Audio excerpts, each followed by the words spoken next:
আমি জানি এই শীতে কেউ না কেউ কোনো না কোনো আচার অবশ্যই বাসায় তৈরি করে। তো আমি হচ্ছে বাসা থেকে বেশ কিছু তেঁতুল নিয়ে আসছিলাম। তো সেটারই আচারের রেসিপি আজকে আপনাদের সাথে শেয়ার করব। বিশ্বাস করেন এত পরিমাণ মজা হয়েছিল কি বলবো। অবশ্যই কিন্তু শেয়ার করে টাইমলাইনে রেখে দিবেন যাতে বাসায় বানাতে পারেন। এই তো তেঁতুলগুলো আমি হচ্ছে খোসা থেকে ছাড়িয়ে নিচ্ছি।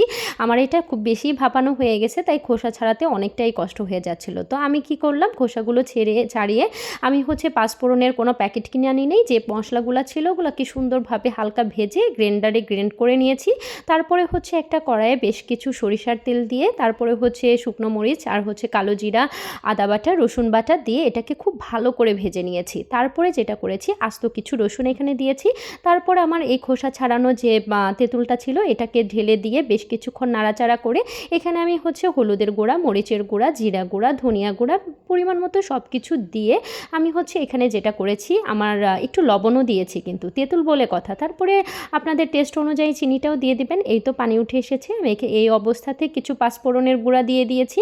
তারপরে যেটা করেছি সিরকা দিয়েছি বেশ কিছু যাতে আচারটা বেশ কিছুদিন থাকে, যদিও এটা বানানোর সাথে সাথে অর্ধেক শেষ হয়ে গেছে। তো এই তো কেমন লাগলো অবশ্যই কিন্তু কমেন্ট করে জানাবেন আর বাসায় কিন্তু টেস্ট করে জানাবেন।